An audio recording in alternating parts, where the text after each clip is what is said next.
ದೋಸೆಗಾಗಿರ್ಬೋದು, ಚಪಾತಿಗಾಗಿರ್ಬೋದು, ಪೂರಿಗಾಗಿರ್ಬೋದು, ಅನ್ನಕ್ಕಾಗಿರ್ಬೋದು ಎಲ್ಲದಕ್ಕೂ ತುಂಬಾ ಚೆನ್ನಾಗಿರುತ್ತೆ ಈ ಗೊಜ್ಜು.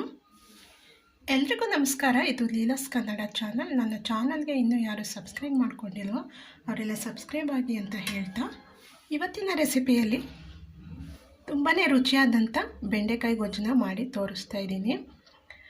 ಹಾಗಾದರೆ ಬನ್ನಿ ಈ ಬೆಂಡೆಕಾಯಿ ಗೊಜ್ಜನ್ನ ಯಾವ ರೀತಿ ಮಾಡೋದು ಅಂತ ನೋಡ್ಕೊಂಡು ಬರೋಣ. ಅದಕ್ಕೂ ಮೊದಲು ನನ್ನ ಚಾನಲ್ನ ಯಾರು ಫಸ್ಟ್ ಟೈಮ್ ನೋಡ್ತಾ ಇದ್ದೀರೋ ಅವರೆಲ್ಲ ಸಬ್ಸ್ಕ್ರೈಬ್ ಮಾಡ್ಕೊಂಡು ನೋಡ್ಕೊಳ್ಳಿ ಅಂತ ಹೇಳ್ತಾ ಇವತ್ತಿನ ರೆಸಿಪಿಯನ್ನು ಶುರು ಮಾಡೋಣ ಬನ್ನಿ. ಬೆಂಡೆಕಾಯಿ ಗೊಜ್ಜು ಮಾಡ್ಕೊಳ್ಳೋದಕ್ಕೆ ನಾನಿಲ್ಲಿ ಅರ್ಧ kg ಆಗುವಷ್ಟು ನಾನು ಬೆಂಡೆಕಾಯಿನ ತೊಗೊಂಡಿದ್ದೀನಿ. ಇದನ್ನು ಚೆನ್ನಾಗಿ ತೊಳೆದ್ಬಿಟ್ಟು ತೊಗೊಂಡಿದ್ದೀನಿ. ನೋಡಿ, ಒಂಚೂರು ನೀರಿಲ್ದಂಗೆ ಇದನ್ನು ಬಟ್ಟೆನಲ್ಲಿ ಒರೆಸ್ಕೊಂಡು ತೊಗೋಬೇಕು.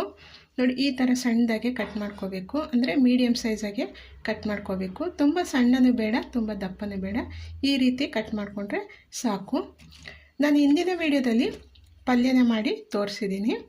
ಅದರಲ್ಲಿ ಬೆಂಡೆಕಾಯಿನ ಯಾವ ರೀತಿ ಹುರಿಬೇಕು ಅಂತ ತೋರಿಸ್ಕೊಟ್ಟಿದ್ದೀನಿ. ಅದರಲ್ಲಿ ಲೋಳೆ ಅಂಶ ಯಾವ ರೀತಿ ತೆಗಿಬೇಕು ಅಂತ ಹೇಳ್ಕೊಟ್ಟಿದ್ದೀನಿ. ಇವಾಗ ಇದಕ್ಕೊಂದು ಮಸಾಲೆನ ರೆಡಿ ಮಾಡ್ಕೊಳ್ಳೋಣ. ಮಸಾಲೆ ರುಬ್ಕೊಳ್ಳೋದಕ್ಕೆ ನಾನಿಲ್ಲಿ ಅರ್ಧ ಬೌಲ್ ಆಗುವಷ್ಟು ನಾನು ಹಸಿ ತೆಂಗಿನ ತುರಿನ ತೊಗೊಂಡಿದ್ದೀನಿ. ಒಂದು ಈರುಳ್ಳಿನ ಸಣ್ಣದಾಗಿ ಕಟ್ ಮಾಡ್ಕೊಂಡಿದ್ದೀನಿ. ಒಂದು ಟೊಮೆಟೊನ ತೊಗೊಂಡಿದ್ದೀನಿ. ಸ್ವಲ್ಪ ಕೊತ್ತಂಬರಿ ಸೊಪ್ಪು, ಒಂದೆರಡು ಇಲ್ಗೆ ಆಗುವಷ್ಟು ನಾನು ಬೆಳ್ಳುಳ್ಳಿನ ತೊಗೊಂಡಿದ್ದೀನಿ. ಒಂದು 3 ಟೇಬಲ್ ಸ್ಪೂನ್ ಆಗುವಷ್ಟು ನಾನು ಸಾಂಬಾರು ಪುಡಿನ ತೊಗೊಂಡಿದ್ದೀನಿ. ಇದು ನಾನು ಮನೆಯಲ್ಲೇ ಮಾಡಿರುವಂಥ ಸಾಂಬಾರು ಪುಡಿ. ಇವಾಗ ಮಾಡೋದು ಹೇಗೆ ಅಂತ ನೋಡೋಣ ಬನ್ನಿ. ಮೊದಲಿಗೆ ಒಂದು ಮಿಕ್ಸಿ ಜಾರ್ಗೆ ಹಾಕ್ಕೊಂಡು ಎಲ್ಲ ಪದಾರ್ಥಗಳನ್ನೂ ರುಬ್ಕೊಂಡು ಬರೋಣ. ಮೊದಲಿಗೆ ಇಲ್ಲಿ ನಾನು ಬೆಂಡೆಕಾಯಿ ಗೊಜ್ಜು ಮಾಡ್ಕೊಳ್ಳೋದಕ್ಕೆ ನಾನು ಒಂದು ಕಡಾಯಿನ ಇಟ್ಕೊಂಡಿದ್ದೀನಿ. ಕಡಾಯಿ ಬಿಸಿ ಆದಮೇಲೆ ನಾನಿಲ್ಲಿ ಸ್ವಲ್ಪ ಎಣ್ಣೆನ ಹಾಕ್ಕೊಳ್ತಾ ಇದ್ದೀನಿ. ಎಣ್ಣೆ ಬಿಸಿ ಆಗಬೇಕು. ಎಣ್ಣೆ ಬಿಸಿ ಆದಮೇಲೆ ಇದಕ್ಕೆ ಸ್ವಲ್ಪ ಸಾಸಿವೆನ ಹಾಕ್ಕೊಳ್ಳೋಣ. ಸಾಸಿವೆ ಚಿಟಪಟ ಅನ್ನಬೇಕು. ಸಾಸಿವೆ ಎಲ್ಲ ಚಿಟಪಟ ಅಂತ ಅಂದಮೇಲೆ ನಾನಿಲ್ಲಿ ಈರುಳ್ಳಿ ಮತ್ತು ಕರ್ಬೇವಿನ ಸೊಪ್ಪನ್ನ ಹಾಕ್ಕೊಳ್ತಾ ಇದ್ದೀನಿ. ಹಾಕ್ಕೊಂಡಿದ್ದು ಈರುಳ್ಳಿ ಮೆತ್ತಗಾಗೋ ತನಕ ಇದನ್ನು ಕೂತ್ಕೋಬೇಕು.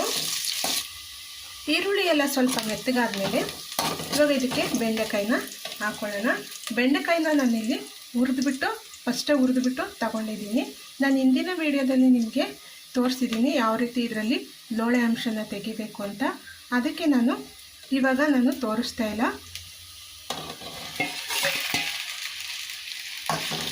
ಇವಾಗ ಇದನ್ನು ಚೆನ್ನಾಗಿ ಹುರ್ಕೋಬೇಕು. ಇದು ಬೆಂಡೆಕಾಯಿ ಎಣ್ಣೆಯಲ್ಲಿ ಚೆನ್ನಾಗಿ ಬೇಯಬೇಕು. ಬೆಂಡೆಕಾಯಿನ ಎಣ್ಣೆ ಹಾಕ್ತೇನೆ ಯಾವ ರೀತಿ ಹುರಿಬೇಕು ಅಂತ ನಾನು ಹಿಂದಿನ ವಿಡಿಯೋದಲ್ಲಿ ಹೇಳ್ಕೊಟ್ಟಿದ್ದೀನಿ. ಎಣ್ಣೆ ಹಾಕ್ತೇನೆ ಹುರಿದ್ರೆ ಆ ಲೋಳೆ ಅಂಶ ಎಲ್ಲ ಬಿಟ್ಕೊಂಡು ಎಲ್ಲ ಉದ್ದುದ್ರಾಗೆ ಆಗುತ್ತೆ.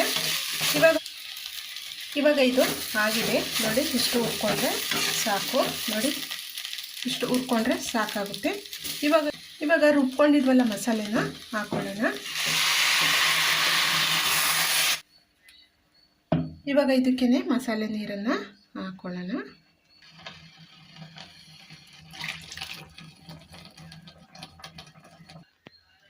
ಇವಾಗ ಇದಕ್ಕೆ ನಾನು ಸಾಂಬಾರು ಪೌಡರ್ನ ಹಾಕ್ಕೊಳ್ತಾ ಇದ್ದೀನಿ. ರುಚಿಗೆ ತಕ್ಕಷ್ಟು ಉಪ್ಪನ್ನು ನೋಡಿಕೊಂಡು ಹಾಕ್ಕೊಳ್ಳಿ.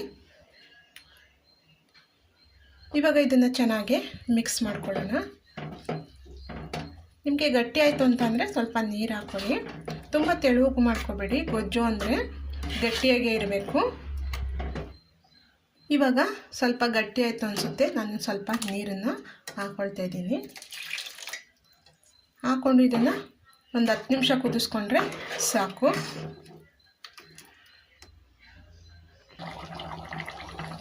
ಇವಾಗ ಇದು ಒಂದು 10 ನಿಮಿಷ ಕುದಿಸ್ಕೊಂಡಾಗಿದೆ ನೋಡಿ. ಇವಾಗ ಎಷ್ಟು ಚೆನ್ನಾಗಿ ಬಂದಿದೆ ಅಂತ ನೋಡಿ.